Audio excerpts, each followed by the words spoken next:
Hola niños, ¿cómo están? Espero que estén muy bien. Esta sí que es la vencida. No sé, a veces no me ayudo mucho con la tecnología, pero no importa. Esta sí que sí. Ya niños, la semana pasada observamos lo que eran mitos y leyendas, ¿verdad? Que son textos literarios, los cuales nos expresaban parte de la cultura, ¿cierto? Las tradiciones de pueblos, ¿verdad? De distintos lugares del mundo, o de acá mismo desde Chile, ¿verdad? Ahora, por esta otra parte, vamos a observar o diferenciar lo que es un hecho y lo que es una opinión y que muchas veces estas se encuentran juntas, ¿verdad? Y para poder apreciar la diferencia entre una y otra y cómo ocuparla. Y también reconocer lo que es una crítica. ¿Por qué reconocer? Porque nosotros lo utilizamos constantemente, quizás con otros nombres, pero son críticas de igual manera. Y para que nos saquemos un poco de lado que las críticas son solo negativas. Bueno, vamos a comenzar, chiquillos. Los hechos llamamos hechos a los sucesos o datos que se presentan como comprobados y se exponen de una manera objetiva, sin intervención de las creencias o juicios del autor. Son hechos, por ejemplo, los siguientes: que Chile se ubica en Sudamérica y que Nigeria es un país africano. Estos datos, estos hechos o sucesos son comprobados, están requete contraestudiados ya, y podemos observarlo en los mapas, en nuestros libros de historia, ¿verdad? Nos enseñan todas estas cosas. Por lo tanto, son hechos comprobados. Y esto, como son hechos probados, se pueden decir si son verdaderos o falsos. ¿Ya? Ahora les voy a presentar el siguiente enunciado que dice: Santiago es la capital de Chile. Por ejemplo, eso es un hecho verdadero. Mientras que si yo pusiera el siguiente enunciado: Concepción es la capital de Chile. Eso sería un hecho falso. Porque sabemos que la capital de Chile es Santiago. ¿Ya? Por lo tanto, eso se pueden decir de los hechos, que pueden ser verdaderos o falsos. Por otra parte, están las opiniones, que al contrario de los hechos, son juicios que manifiestan el punto de vista de quien los dice o de quien los emite. Lo que se expresa en ellas son las creencias de esa persona. Los siguientes enunciados, por ejemplo, constituyen opiniones. A mi entender, los japoneses tienen costumbres muy extrañas. No me gusta el idioma alemán. El equipo de Colo-Colo mereció la victoria. Si se dan cuenta, esto uno no puede comprobar si es verdadero o si es falso. Por el contrario, en este caso se puede estar de acuerdo o en desacuerdo con esa opinión.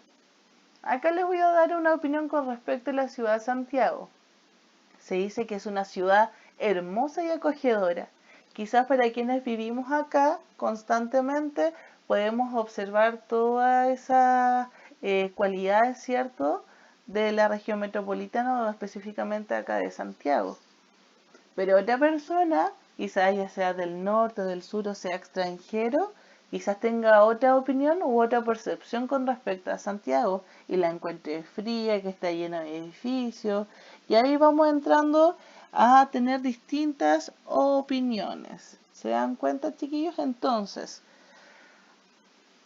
con los hechos se dice si es verdadero o falso.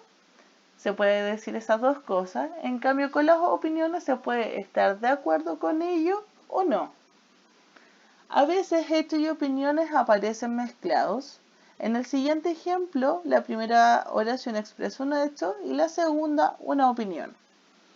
Acá se dice que este periódico se edita desde hace más de 100 años. Es un hecho, es algo que se observa, ¿cierto?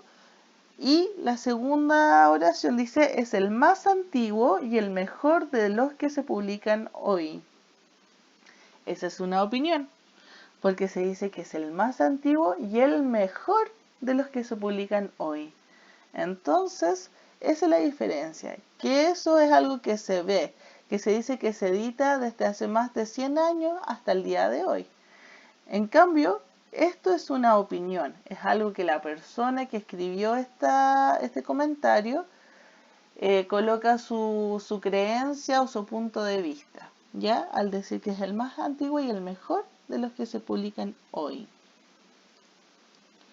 Acá también hay ejemplos de hechos y opiniones, ¿ya? Como ya les dije, los hechos siempre se comprueban y se ven si son verdaderos o son falsos, y por otra parte están las opiniones que se pueden estar de acuerdo o no. Por ejemplo, el tema de la lluvia, el caminar bajo la lluvia. Por mi parte, yo comparto ahí y también me gusta caminar debajo de la lluvia, pero puede pasar que a otra persona no le guste la lluvia o no le guste mojarse la ropa, qué sé yo, y tenga otra opinión con respecto a eso y esté en desacuerdo, ¿ya? Ahora, ¿por qué les hice esta introducción con respecto a diferenciar hecho y opinión? Es por esto mismo, por la crítica. ¿Y qué es una crítica, chiquillos? Es la opinión o reacción que puede tener una persona sobre un tema. Varias opiniones pueden a veces formar una crítica. También pueden denominarse como el arte de juzgar cualidades. Mire qué entretenida es la crítica, qué bonita es.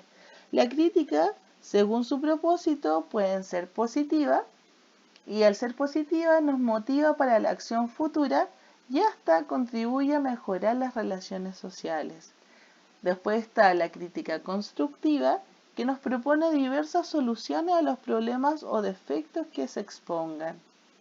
Y está la negativa, que se encuentra todo mal a su paso y culpa a quien o quienes cometen errores antes de intentar buscar una salida al conflicto.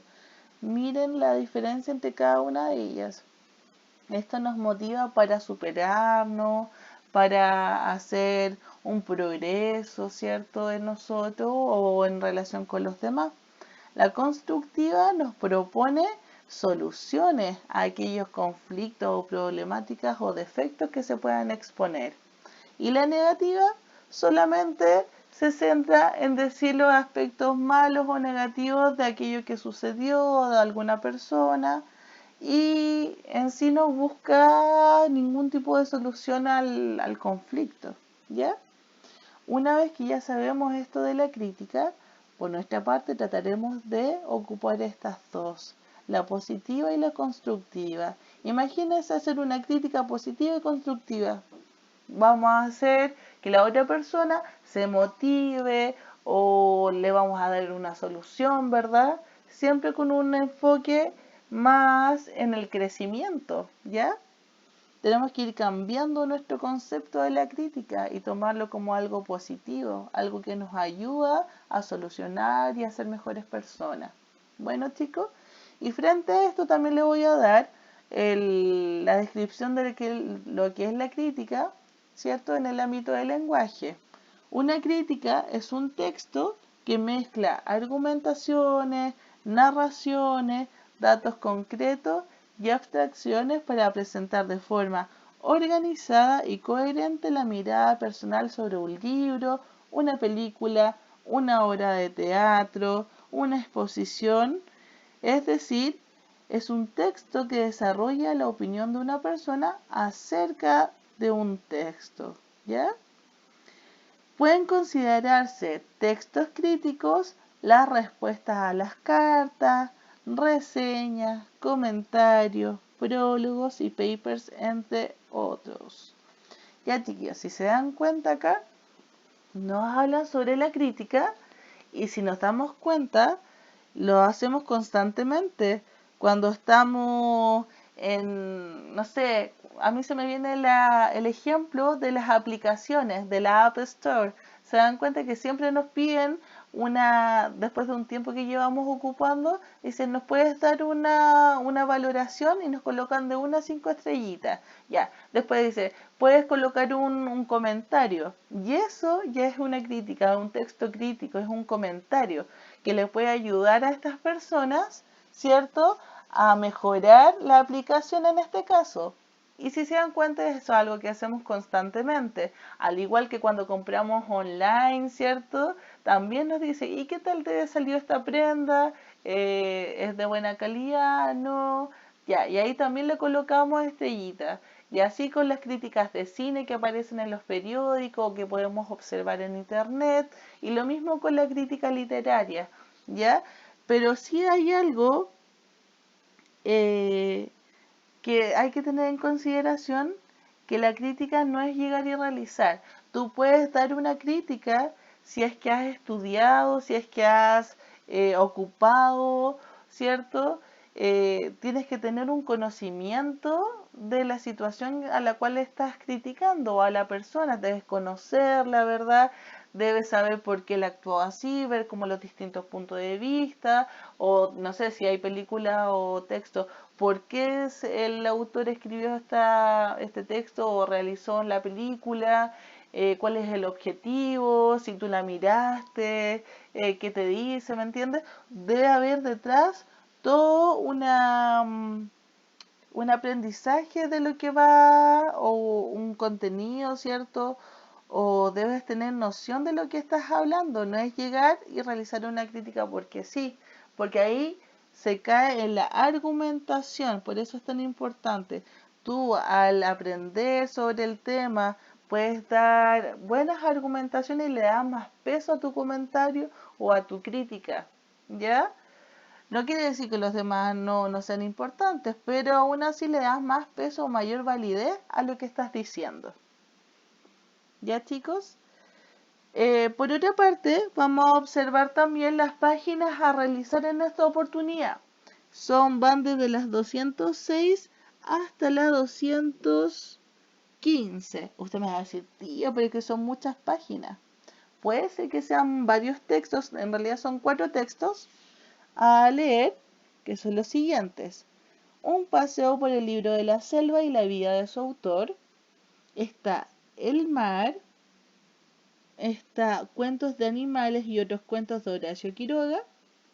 Y también El varón de Munchausen y la alegre rebelión de la fantasía. En estos 4 textos ustedes van a tener que responder preguntas que están antes de la lectura. O sea, antes de leer tienen que responder esas preguntas. Bueno, y las van anotando en su cuaderno. Después les van a salir estas preguntas que están acá, dice durante la lectura. Por lo tanto, ustedes mientras van leyendo, les va a aparecer ese número 1. Y en ese párrafo estaría la respuesta. Ustedes la tienen que buscar, la subrayan y después que tengan clarito, responden la pregunta en su cuaderno. Y así lo tienen que hacer en todas las que aparezcan. Por otra parte está el vocabulario. Si ustedes ven que esta palabra no la entienden, ocupen los sinónimos que aparecen acá. Y en vez de decir, en este caso, preámbulo, pueden decir introducción o presentación. Y le va a ser más fácil comprender el texto. Es también una estrategia de lectura, niños. Luego entonces lo mismo, se hace lo mismo con cada uno de los textos. Se contestan las preguntas antes de leer y después, o durante, en este caso, durante la lectura. Y donde aparece el número es el párrafo donde van a encontrar la respuesta. Y yo les sugiero que subrayen para que no se les olvide. Luego de hacer esto con cada uno de los textos, nos vamos a ir a la página 214, en la cual vamos a analizar, vamos a reflexionar, vamos a relacionar la información, vamos a mover más las neuronas porque vamos aplicando habilidades más que especiales, son más avanzadas, ¿ya? Y acá la primera tienen que completar el cuadro que está acá con la información de los textos. ¿Cuál es el título de cada texto que leyeron? Luego, qué libro es y cuál es el autor de ese libro. Y por último, el nombre de quien hizo el comentario en cada uno de los textos. ¿Ya? Recuerden que todos estos textos que ustedes van a leer son reseñas o comentarios de otras personas. Luego, con el texto 1, ¿cierto? Que es el del libro de la selva, ustedes van a relacionar e interpretar la información. Entonces, ustedes según lo que lean, van a asociar, van a relacionar un tema con otro y van a dar su opinión, ¿ya? Porque las interpretaciones también son personales y requieren del punto de vista de cada persona, ¿ya? Dice, según lo que plantea Yvonne Lara en su comentario, ¿por qué la versión del cine no refleja fielmente la obra? Entonces ustedes tienen que volver a leer, sacar sus conclusiones y anotar la respuesta. Luego dice, ¿por qué crees tú que la autora, al hacer un comentario de su obra, menciona que Rudyard Kipling era un viajero infatigable? ¿Por qué ella se refería de esa manera al autor del texto? ¿Y cómo se relaciona el que sea él un viajero infatigable con la novela? ¿Tendrá algo que ver? Entonces ahí ustedes tienen que relacionar y luego colocar su opinión o su interpretación al respecto. Luego tienen que leer este fragmento, esto va abocado al texto 2, y dice, ¿qué es lo que quiere expresar el autor en este fragmento? Ustedes lo leen las veces que sea necesario y lo tienen que explicar con sus palabras. Después tienen que formular o crear 2 preguntas que le gustaría hacer al autor que hizo ese comentario. Luego en el texto 3 tienen que leer si Ana Garralón tuviera que calificar la obra de Quiroga. ¿Cómo la evaluaría? Y tienes que justificar tu respuesta. Acá ustedes van a observar que ella es Ana Garralón y ella en este texto tiene que haber dado alguna opinión con respecto a la obra de Horacio Quiroga. Por lo tanto, ustedes tienen que leerlo y después contestar esto. ¿Cómo lo evaluaría según lo que ustedes leyeron? Y según eso tienes que justificar tu respuesta. Luego tienen que observar esta ilustración y tienen que responder las siguientes preguntas. Dice, ¿qué sucede en la ilustración? Descríbela. El describir es solamente escribir lo que ustedes ven, no tienen que inventar nada. Ahí tienen que ir escribiendo lo que van observando en esta ilustración. ¿Ya? Eso es describir. De los elementos que se incorporan en la ilustración, ¿cuál es el que más te llama la atención? Fundamenta tu elección. Acá no sirven los porque sí, los porque no. Tienen que ser un porqué completo, por decir algo. A mí me gusta el caballo, me llama la atención la del caballo porque tiene aletas en sus patas. Y de alguna forma me hace recordar los caballitos de mar. ¿Ya? Ahí estoy justificando mi respuesta. Lo asocio a algún elemento personal o algo que me haga sentido y lo justifico. Después, explica qué aspecto de los comentados sobre el libro Las aventuras del barón de Munchausen se reflejan en la imagen. Entonces, según lo que ustedes leyeron en el comentario, más al observar la ilustración, ¿qué aspectos de este se reflejan en la imagen? ¿Ya? Luego, en la 7, lee con atención el siguiente fragmento. A lo largo del siglo XIX, el libro continuó sufriendo ampliaciones y transformaciones. Entonces acá te van a pedir que tú marques el significado de la palabra destacada, que en este caso es sufriendo.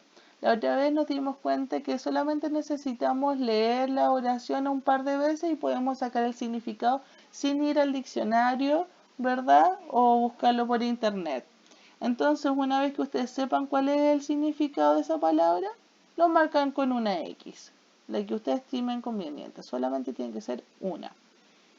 Luego, le van a hacer otras preguntas que dicen así.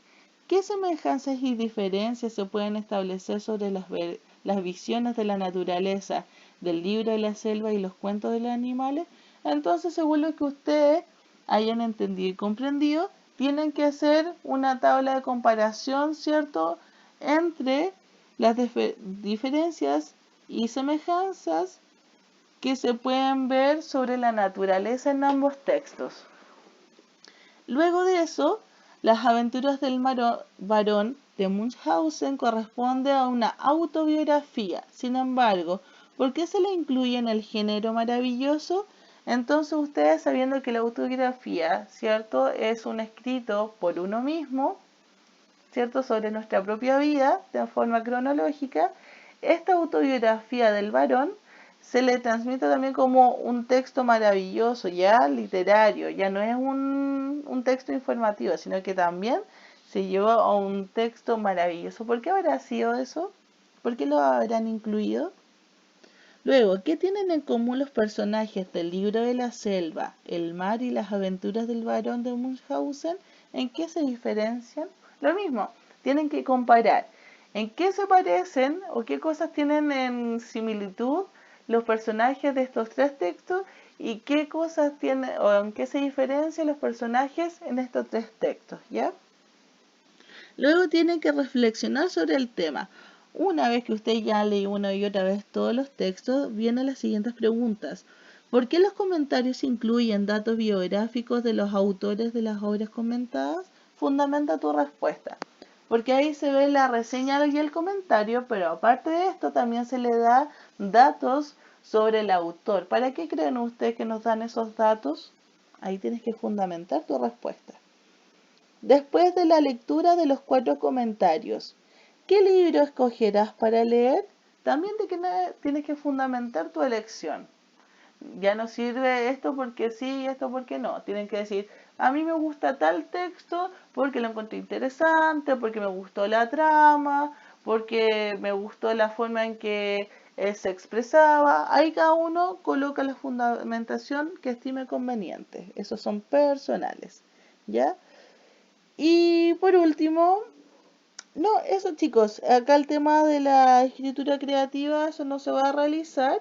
Y esta es la estrategia que yo les hablaba en antes, que si no tendrían un vocabulario, ocupará los sinónimos. Así que eso chicos, que estén muy bien y nos vemos. Cualquier duda o consulta me la hacen llegar. Que estén bien.